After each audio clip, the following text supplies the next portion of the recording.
My name is Claire Thorne. I'm 29 years old. Last month, my parents stood in the corner of a downtown art gallery watching as a staff member placed a $7.800 price tag next to a portrait they had casually thrown into the trash 3 months earlier. The placard read, "Gifted on the night of their anniversary," only to be rejected and discarded by its subjects. Half the church has heard the story behind it. What they never knew is that I anticipated they would attend this exhibition. What they also don't know is that I have screenshots of their messages from the night. They threw the painting away, and soon, those screenshots will make them pay the price. This is the story of how I turned their indifference into something they would never forget. When people ask what I do, I simply say I'm a professional portrait artist. I've been doing this for 6 years. My income fluctuates between $3,000 and $9,000 a month. This has never been a hobby. Most of my clients are upper middle class families, corporate executives, couples commemorating anniversaries, and many who commission portraits of deceased loved ones. I work out of a small apartment in the Riverside Arts District. The north-facing windows cast a soft light. Canvases lean against exposed brick walls. The studio always smells faintly of linseed oil and turpentine, the scent clinging to my clothes no matter how often I wash them. Most people respond with polite admiration. My parents are different. When they talk about me, they simply say, "Claire paints," in a dismissive tone as if it's just something I do to pass time before returning to a real life. Only my grandmother was different. She passed away 3 years ago from pancreatic cancer. She loved painting not professionally, but with deep sincerity. She had a small studio in her basement. As a child, I would sit on the floor and watch her work. She rarely spoke. The only sounds were the brush moving across canvas and the occasional scrape of a palette knife. When she died, she left me her full set of Winsor and Newton oil paints. Some dated back to the 1970s. Their labels faded, tubes marked with her handwritten notes, color ratios, drying times. There was also a note I later framed and hung in the most visible spot in my studio. Art never needs permission, only persistence.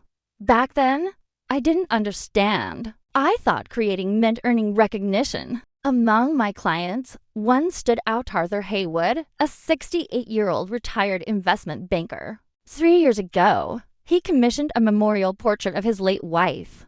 Since then, he's ordered family portraits and paintings of his grandchildren. He once wrote in an email, "Claire, you paint what we cannot see ourselves. I'll recommend you to everyone I know." Arthur understood my work. My parents have never once asked to see a single painting. My father, Gregory Thorne, is 60. He runs a small property management company. Self-made, practical, stubborn.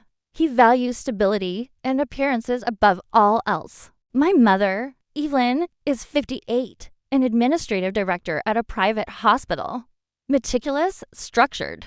The kind of person who schedules even her social life with precision. They aren't wealthy, but they live comfortably in a quiet middle-class neighborhood. Then there's my younger brother, Liam. He's 26. Last year, he earned his master's degree in finance and landed a job at a well-known fund, starting at $85,000 a year. Before his first day, my mother updated her social media bio to proud mother of a fund manager. I don't resent him. He worked hard. He deserves it. But as the eldest daughter in a family like this, you're supposed to be the example, the pride. When you choose a career without a fixed salary or prestigious title, you stop being the example. You become the uncertainty. I graduated at the top of my class, receiving the highest honor in the art department. At the ceremony, my father was late due to a property emergency. He arrived just in time to sit in the audience and wave at my brother, but missed the moment I walked across the stage. My mother attended and took photos. But at a family dinner 3 days later, when I mentioned the award, she barely looked up from her phone before turning to ask Liam about his job search. 2 years ago, I held my first small solo exhibition of paintings. Local media attended.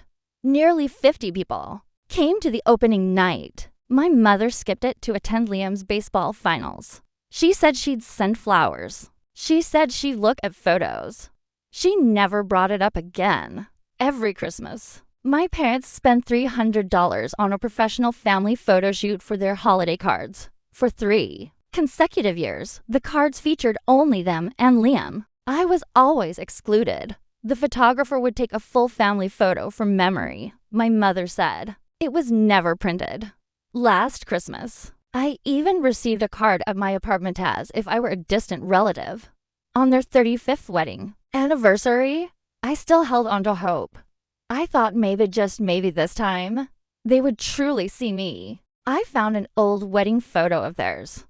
During Sunday dinners, I quietly studied their expressions. I spent 120 hours painting a 30 by -40-inch portrait using my grandmother's paints. I didn't smooth away time. I painted my father's crow's feet, my mother's softened smile. I layered translucent colors to bring depth to their clothing. I adjusted pigments over and over to capture the warmth in their eyes. I chose a high-end walnut frame. I sealed it with wax. I included a handwritten letter explaining how much the piece meant to me. The anniversary party was held in their backyard. String lights, barbecue, friends and relatives. It was lively. Liam arrived in the car my parents had gifted him, carrying designer shopping bags. He presented a $200 watch and bracelet. He became the center of attention instantly. My parents were thrilled, proudly telling guests that their son understood real class. When it was my turn, my mother offered polite praise, opened the package, glanced at the painting, and set it aside in a corner of the gift table. She never opened the letter. No one paid attention to the painting again that night. It was ignored, like an afterthought. I told myself maybe they'd appreciate it the next day. The next morning, I returned to pick up some things I'd left behind. In the kitchen trash can, I saw it, still wrapped, pressed beneath coffee-stained paper towels. The wax seal intact, the letter unopened. They hadn't even looked at it before throwing it away. I stood there, frozen, my body cold. I took out my phone and snapped a photo. I said nothing. I left. For 2 weeks, I avoided my mother's calls. I declined family dinners. Then, right before Thanksgiving, Liam stopped by my studio with homemade food and accidentally left his phone behind. A message lit up on the family group chat. That's when everything shattered. On the night of the anniversary, they had discussed how to dispose of the painting. They even took photos. They planned that if I ever asked, they would say it had been damaged by moisture. My mother wrote, "She won't ask. She never does." Worse still, she had told people at church that the painting was a cheap online print I had bought, that I only painted as a hobby, that I wasn't a real artist. She would rather diminish me than risk embarrassment. When Arthur found out, he was furious and heartbroken for me. He introduced me to a gallery director downtown. They were curating an exhibition called Rebirth, showcasing works that had been discarded or rejected but regained value. After hearing my story and seeing the restored portrait, the director immediately chose it as the centerpiece. Price, $7,800. I wrote the placard calmly, without anger. Created for my parents' 35th anniversary. Over 100 hours of work. Painted with my late grandmother's materials. Discarded the same night. Retrieved from the trash and restored. A reminder that value is never defined by recognition. Opening night was packed. My painting stood under the spotlight. A red sold sticker was placed beside it. A professor of art history purchased it at full price. That's when I saw them. My parents stood at the entrance, pale, staring at the painting, the price tag, the placard, the sold label. My mother covered her mouth. My father's shoulders slumped. They stood there for 20 minutes, unable to approach, unable to speak. I walked past them. I didn't stop. I didn't look back. Afterward, my mother called endlessly, texted nonstop. My brother sent messages demanding answers. I ignored all of it. A week later, I agreed to meet her at a cafe downtown. She cried, trying to explain, saying she didn't understand art, that she didn't know what to do with the painting. But she never admitted her indifference, never admitted the lies. I told her calmly, Liam's gift cost $400 and was treated like treasure. My 100 hours of work was thrown in the trash, and yet that same painting sold for nearly $8,000 in a gallery. I'm not here for an apology, I said. I just want you to know I don't need your validation anymore. Now, I receive more high-end commissions. The gallery has invited me to their summer exhibition. I've even hired a part-time assistant. My studio still smells of turpentine. My grandmother's note still hangs above my easel. Now I understand. I never painted for my parents. Not for their approval. Not for praise. I paint for myself.